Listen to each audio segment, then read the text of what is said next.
आज मैं थोड़ा सा हिस्ट्री लेसन देना चाहूँगी। दी अमेरिकाज़ और स्पेशली नॉर्थ अमेरिका के बारे में हमारा इम्प्रेशन यही है कि वो एक मॉडर्न मोस्टली वाइट पॉपुलेशन वाला रीजन है। हमने स्कूल में पढ़ा था कि इसे स्पेन से कमीशन्ड एक्सप्लोरर क्रिस्टोफर कोलंबस ने इंडिया ढूंढने की फिराक में डिस्कवर किया था। लेकिन क्या आपको पता है कि इस लैंड के ओरिजिनल डिस्कवरर्स और हज़ारों साल तक के रहवासी सबसे पहले साइबेरिया से आने वाले लोग थे? जब अमेरिका डिस्कवर हुआ तब इन लोगों को यूरोपियंस ने कलेक्टिवली नेटिव अमेरिकन्स या अमेरिकन इंडियंस का नाम दिया। इन नेटिव अमेरिकन्स की अलग अलग कई थ्राइविंग सिविलाइजेशंस रहीं, जिनमें से ज़्यादातर के पास नेचुरल हीलिंग सिस्टम्स और स्पिरिचुअलिटी की काफ़ी डीप अंडरस्टैंडिंग थी। ऐसी ही एक सिविलाइजेशन थी टोल्टेक्स की, जो सदर्न मेक्सिको में पनपी थी। साइंटिस्ट उन्हें एक रेस मानते हैं, लेकिन देखा जाए तो वो साइंटिस्ट और आर्टिस्ट की एक एंशिएंट सोसाइटी थी जो स्पिरिचुअल नॉलेज से भरी हुई थी। यूरोपियन इन्वेडर्स और अंदरूनी पावर के मिसयूज से बचने के लिए टोल्टेक मास्टर्स, जिन्हें नागवाल्स कहते हैं, उन्होंने इस नॉलेज को छुपा दिया। लेकिन ये पूरी तरह से गायब नहीं हुई। नागवाल्स के वंशजों ने इसे सीक्रेटली प्रिजर्व किया। नेटिव अमेरिकन्स के इस खजाने की तरफ आज के टाइम्स में फिर से अवेयरनेस जाग गई है। इस एंशिएंट विजडम को मॉडर्न अप्रोच के साथ प्रैक्टिस किया जाता है और अब इसका कुछ अंश मैं भी आपके साथ शेयर करूंगी डॉन मिगुएल रुइज की बुक द 4 एग्रीमेंट्स के थ्रू। मिगुएल रूरल मेक्सिको से हैं, जहां वो हीलर्स और नागवाल्स की फैमिली में बॉर्न हुए थे। मॉडर्न इन्फ्लुएंसेस की वजह से उन्होंने अर्ली लाइफ में अपनी टोल्टेक लेगेसी को इग्नोर कर दिया, लेकिन कुछ लाइफ चेंजिंग एक्सपीरियंसेस के बाद वो इसकी तरफ मुड़े और पूरी तरह से अपना लिया। इस टॉपिक पर उन्होंने काफ़ी बुक्स लिखी हैं और कई कोर्सेज भी कंडक्ट करते हैं। उनकी ये बुक द 4 एग्रीमेंट्स, जिसके बारे में मैं बात करूँगी, वो 1997 में पब्लिश हुई थी और एक डेकेड से भी ज़्यादा टाइम तक न्यूयॉर्क टाइम्स की बेस्ट सेलर बुक्स में से थी। और मैं डेफिनेटली रेकमेंड करूँगी कि आप ये एपिसोड सुनने के बाद हो सके तो बुक रीड भी करें। फर्स्ट चैप्टर में ऑथर कहते हैं कि हम सब एक ड्रीम, एक सपने की स्टेट में जीते हैं। माइंड का मेन फंक्शन है सपने देखना, और वो ये 24 घंटे करता है। जब हम जाग रहे होते हैं तब ब्रेन के पास इस मटीरियलिस्टिक दुनिया का फ्रेम होता है, जिससे हमें लाइफ का ड्रीम एक रैशनल सीक्वेंस में महसूस होता है। जब हम सो रहे होते हैं तब ये फ्रेम नहीं होता और इसलिए उस सपने में इस दुनिया का लॉजिक नहीं होता। कहते हैं ना, खुली आंखों से सपना देखना। बस ये हम सब पर अप्लाई करता है, लेकिन हम अपने सपने में इतना खोए हुए हैं, उसमें इतना इन्वॉल्व हैं कि हमें इसका एहसास नहीं होता। लेकिन क्या है ये सपना जिसे हम सब देख और जी रहे हैं? हमसे पहले आने वाले ह्यूमंस ने एक बड़ा आउटसाइड ड्रीम बनाया, जिसे ड्रीम ऑफ द प्लैनेट कह सकते हैं। ये ड्रीम है वो आइडिया जिसे हम ह्यूमन सोसाइटी कहते हैं। ये एक कलेक्टिव ड्रीम है जो कई पर्सनल ड्रीम से बना है। कुछ पर्सनल ड्रीम्स मिलकर एक फैमिली ड्रीम बनाती हैं, एक कम्युनिटी, सिटी, कंट्री और फाइनली पूरे ह्यूमैनिटी का ड्रीम बन जाता है। इस ड्रीम ऑफ द प्लैनेट में सोसाइटी के सारे rules, beliefs, laws, cultures, religions, concepts सब आते हैं। जब कोई बच्चा बॉर्न होता है तब उसे इस ड्रीम के बारे में कुछ भी पता नहीं होता, लेकिन हर बच्चे में इसे सीखने की कैपेसिटी होती है। तो मम्मी, पापा, फैमिली, स्कूल, रिलीजन सब बच्चे का अटेंशन खींचने लग जाते हैं ताकि उसके माइंड में सोसाइटी की फंक्शनिंग के रूल्स प्लांट कर सकें। अटेंशन एक बहुत पावरफुल टूल है, जिससे हमारे आगे 1000 ऑप्शंस भी हों तो भी हम जिस एक चीज़ पर फोकस कर रहे हैं वही दिखती है। यही अटेंशन खींचकर रिपीट कर करके बच्चे के मन में एक कंस्ट्रक्टेड रियलिटी बना देते हैं। उसके पास फिक्स्ड आइडियाज़ आ जाते हैं कि कैसे सोसाइटी में बिहेव करना है, क्या बिलीव करना है, क्या सही गलत, गुड बैड, ब्यूटीफुल अगली है, एट्सेट्रा। साथ ही बच्चा दूसरों का अटेंशन खींचना भी सीख जाता है। अटेंशन मिलना, दूसरों का अप्रूवल मिलना उसकी नीड बन जाती है, जो बड़े होते होते एडल्टहुड में और स्ट्रॉन्ग होती है। बच्चे के पास चॉइस नहीं होती कि वो कौन सी लैंग्वेज बोलता है, कौन सा रिलीजन फॉलो करता है, अपना नाम तक वो खुद चूज़ नहीं करता। उसे अपने आसपास के दूसरे ह्यूमन से जो इन्फॉर्मेशन मिलती है वो उसी पर बिलीव करता है as the only truth of his life. और इस इन्फॉर्मेशन को स्टोर करने का एक ही तरीका है, एज एन अग्रीमेंट। आपका अटेंशन खींचकर आपको चाहे कुछ भी इन्फॉर्मेशन दी जाए, लेकिन जब तक आप उस इन्फॉर्मेशन से अग्री नहीं करोगे तब तक उसे स्टोर नहीं करोगे। जब हम उस पर बिलीव करते हैं तो वो एक इंटरनल अग्रीमेंट बन जाता है। बच्चे बड़ों से ही सब सीखते हैं और उनकी हर बात पर अनकंडीशनली बिलीव करते हैं, जिससे उनका बिलीफ सिस्टम बनता है। इस पूरे प्रोसेस को ऑथर डोमेस्टिकेशन ऑफ ह्यूमंस कहते हैं। हम अपने बच्चों से चाहे जितना भी प्यार करते हों, लेकिन उन्हें अननोइंगली पेट्स की ही तरह डोमेस्टिकेट करते हैं। इस डोमेस्टिकेशन में रिवॉर्ड और पनिशमेंट का सिस्टम होता है। जब बच्चा अडल्ट के हिसाब से चीज़ें करता है तो उसे गुड बॉय गुड गर्ल का रिवॉर्ड मिलता है, और नहीं तो ऑपोजिट, जैसे आसपास वालों का डिसअप्रूवल। धीरे धीरे बच्चा रिजेक्शन के पनिशमेंट से डरने लग जाता है। प्लस रिवॉर्ड मिलना अच्छा लगता है। जब कोई उसकी प्रेज़ करे, उसे लव दे, तो उसका खुद पर विश्वास होता है कि मैं एक्सेप्टेबल हूँ, तो वो रिवॉर्ड ना मिलने से भी डरने लगता है। इसलिए वो वही करता है जिससे दूसरे खुश हों और अपने ट्रू नेचर को दबाने लगता है। और एक दिन वो खुद से एकदम अलग अपने पेरेंट्स, टीचर्स और रिलीजन के बिलीव्स की कॉपी बन जाता है। ये डोमेस्टिकेशन का सिस्टम इतना स्ट्रॉन्ग होता है कि एक दिन हमें किसी दूसरे एडल्ट की ज़रूरत नहीं रहती। हम खुद ही खुद के डोमेस्टिकेटर बन जाते हैं, खुद ही अपने आप को रिवॉर्ड और पनिश करते हैं। डोमेस्टिकेशन के प्रोसेस में हम अपने मन में एक परफेक्शनिज्म की इमेज बना लेते हैं, एक आइडिया कि दूसरों के एक्सेप्टेंस के लिए हमें कैसा होना चाहिए। हम हमेशा इस इमेज पर खरे उतरने की कोशिश में रहते हैं, खासकर हमारे लव्ड वंस को खुश करने के लिए। लेकिन हम कभी भी इस पॉइंट ऑफ व्यू से परफेक्ट नहीं हो सकते, क्योंकि परफेक्शन का आइडिया ही गलत है। हमारा बिलीफ सिस्टम एक पूरी बुक ऑफ लॉ की तरह है जो हमारे माइंड को रूल करती है। इस बुक ऑफ लॉ पर हम अपने सारे जजमेंट्स बेस करते हैं। हमारा माइंड सब चीज़ों को जज करता है, वेदर से लेकर इंसानों तक और खुद को भी। इसे हमारा इनर जज कहते हैं। जैसे ही दूसरों में या खुद में बुक ऑफ लॉ के हिसाब से कुछ गलत चीज़ मिलती है तो इनर जज गुस्सा, एम्बैरेसमेंट या गिल्ट क्रिएट करता है। एक दूसरा पार्ट है जो ये जजमेंट्स रिसीव करता है, और वो है हमारा इनर विक्टिम। वो खुद पर बेचारापन जाहिर करता है, जैसे मेरे साथ बुरा हुआ, मैं इतनी गुड लुकिंग नहीं हूँ, केपेबल नहीं हूँ, पुअर मी। ये सब इतना सटली ऑटो पायलट पर होता रहता है कि हम में से ज़्यादातर लोगों को इसका एहसास ही नहीं है।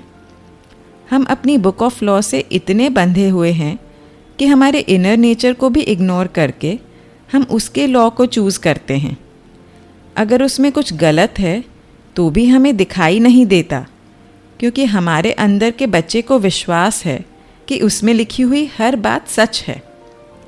हम इस बात में सेफ फील करते हैं। इस वजह से खुद के बिलीव्स को चेंज करना और न्यू आइडियाज़ एक्सेप्ट करना बहुत चैलेंजिंग होता है। चाहे वो आइडियाज़ हमारे ओरिजिनल बिलीफ से बेटर हों, तो भी हम अपनी लिमिटेशन से ऊपर उठकर उन्हें अपना नहीं पाते। हम खुद ही जज और विक्टिम के रोल्स निभाते हुए इस आँख मिचोली में फंसे रहते हैं। इस खेल में हम खुद के साथ सबसे बड़ी इनजस्टिस करते हैं। हम एक ही गुनाह के लिए खुद को काउंटलेस टाइम्स पनिश करते हैं और वही रिवॉर्ड के पीछे बार बार भागते रहते हैं। किसी की कही एक ही बात को 1000 बार सोचकर खुद को 1000 बार पनिश करते हैं और हर बार उस पल भर के दूसरों के अप्रूवल की भीख मांगते रहते हैं, और अगर नहीं मिले तो खुद से निराश होते रहते हैं। और इस कांस्टेंट ड्रामा से हमारे अंदर इमोशनल पॉइजन बनता रहता है। इस सेल्फ डिनायल और रिजेक्शन के डर से टीनेजर्स ड्रग्स लेने लगते हैं। कई कपल्स में फिज़िकल और मेंटल अब्यूज़ का सिलसिला शुरू हो जाता है। चीटिंग करते हैं, एक इंसान दूसरे को बिजनेस में धोखा देता है, और कम्युनिटीज़ एक दूसरे के साथ वायलेंस करती हैं। असल में हम सब खुद को अपना नहीं पाते, इसलिए दूसरों को रिजेक्ट करते रहते हैं। और वो इसलिए क्योंकि हम एक फॉल्स नकाब के पीछे जो हम नहीं हैं बस वो बने रहने का नाटक करते हैं। जब कुछ लोग अपने इस फॉल्स सेल्फ का सामना नहीं कर पाते तो खुद से दूर भागने के लिए सुसाइड की भी कोशिश करते हैं। हम अकेले ही ऐसे जीव हैं जो खुद को इतना अब्यूज़ करते हैं। हम जितना सेल्फ रिजेक्शन करते हैं, अपने आप को दूसरों के या अपनी मेंटल इमेज के हिसाब से परफेक्ट देखने के लिए, उतना ही सेल्फ अब्यूज़ करते हैं। आप ही बताइए, क्या ये जस्टिस है? हमारा जज, विक्टिम और एग्रीमेंट्स सब गलत हैं, क्योंकि हमारी बुक ऑफ लॉ ही गलत है। हमारे मन के 95% बिलीव्स झूठे हैं, और ये पूरी dream of the planet false laws पर बेस्ड है। इस ड्रीम में सफरिंग, डर और इमोशनल ड्रामास बहुत ही नॉर्मल माने जाते हैं। अगर हम ह्यूमन वर्ल्ड को देखें तो हमें एक ऐसी सोसाइटी दिखेगी जिसमें रहना बहुत मुश्किल है, क्योंकि इसमें वॉर, डिजीज़, वायलेंस, रिवेंज और इनजस्टिसेस भरी हैं। अगर आप हर दिन का न्यूज़पेपर खोलकर देखें तो बुरी न्यूज़ अच्छी से कहीं ज़्यादा देखने को मिलेगी। हमारी पर्सनल लाइफ भले ही सेफ हो, लेकिन हमने मान लिया है कि दुनिया तो ऐसी ही होती है। अलग अलग रीजन्स और कंट्रीज़ में ये सफ़रिंग डिफरेंट लेवल्स पर है, लेकिन ये the dream of the human society का ओवरऑल आइडिया देता है। अगर हम थोड़ा ध्यान दें तो ये सिनेरियो बहुत सारे रिलीजन्स में जो हेल, नर्क या जहन्नुम का डिस्क्रिप्शन है उससे काफ़ी मैच करता है। अगर हेल को एक स्टेट ऑफ माइंड समझें तो जहाँ भी fear, anger, violence, hatred, blame और डिस्ट्रस्ट है वो हेल ही है। जब लाइफ में एक्सट्रीम दुख या एक्सट्रीम खुशी का टाइम आता है, तब हमें कोई एक मोमेंट में ये एहसास होता है कि हमने एक ड्रीम, एक इल्यूजन में अपना फेथ बना रखा है। जब हम दुखी होते हैं तब लगता है कि इस मोमेंट को इतना पावर हम पर राज करने का हमने कैसे दे दिया। और जब खुशी आती है तब साथ में उसके चले जाने का डर भी साथ लाती है। इस आउटसाइड ड्रीम पर बेस्ड सारी फीलिंग्स सिर्फ कुछ पल का सेटिस्फैक्शन दे सकती हैं। ह्यूमैनिटी ट्रूथ, जस्टिस और ब्यूटी की खोज में सदा भागती रही है, लेकिन हम सच देख नहीं पाते क्योंकि हमने अपने मन को इतने सारे झूठे एग्रीमेंट से भर लिया है कि वो नज़र ही नहीं आता। सच ढूंढने से भी नहीं मिल सकता, इंसाफ के लिए चिल्लाने से भी नाइंसाफ़ी नहीं रोक सकते, और दुनिया भर की सुंदरता में भी एक खालीपन महसूस होता है, क्योंकि हम जो बाहर ढूंढ रहे हैं वो ऑलरेडी हमारे अंदर ही मौजूद है। बस मन की आंखें खोलने की ज़रूरत है, उस धुंध को हटाने की ज़रूरत है। हमारी आँखों के आगे कोहरा छाया है जो हमें अपनी पर्सनल ड्रीम से ऊपर उठकर देखने ही नहीं देता। इस कोहरे को टोल्टेक्स मितोते कहते थे, और हम इंडिया में माया कहते हैं, जो जीवन की सबसे बड़ी मिथ्या है।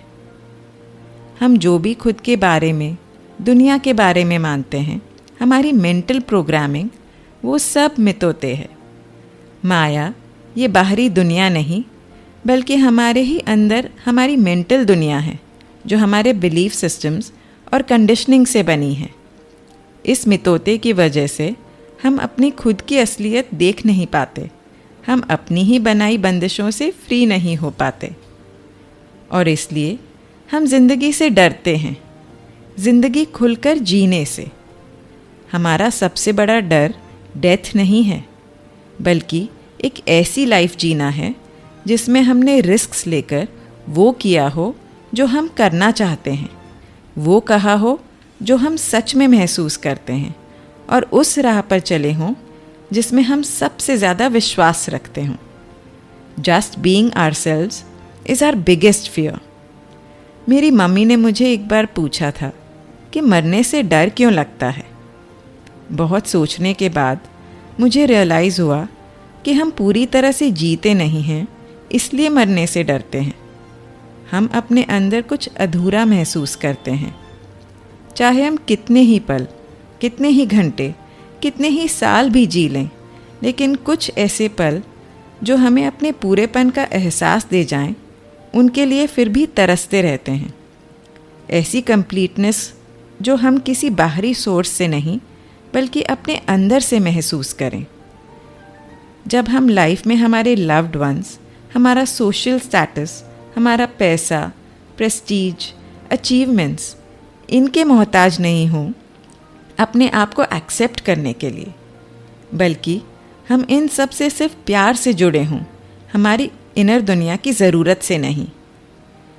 तो क्या कोई तरीका है इस फॉल्स ज़िंदगी से अपनी ट्रू रियलिटी में आने का? चलिए देखते हैं। हमने हज़ारों एग्रीमेंट्स बना रखे हैं अपने आप से, दूसरे लोगों से, अपनी ड्रीम ऑफ लाइफ से, भगवान, सोसाइटी, पेरेंट्स, स्पाउस और बच्चों से। लेकिन सबसे इम्पॉर्टेंट हैं वो एग्रीमेंट्स जो हमने खुद से बनाए हैं, क्योंकि इन एग्रीमेंट्स से हम खुद को बताते हैं कि हम कौन हैं, क्या फील करते हैं, क्या बिलीव करते हैं और हमें कैसे जीना चाहिए, जो कलेक्टिवली हमारी पर्सनालिटी बनाते हैं। इनमें से कई ऐसी एग्रीमेंट्स हैं जो हमारे फियर्स से आती हैं और हमारी सफ़रिंग और फेलियर का कारण बनती हैं। इन्हें निभाने के लिए हमें बहुत एनर्जी यूज़ करनी पड़ती है, जिससे हम थक जाते हैं, पावरलेस हो जाते हैं। हर दिन बस उतनी ही एनर्जी होती है कि रात तक का टाइम काट लें।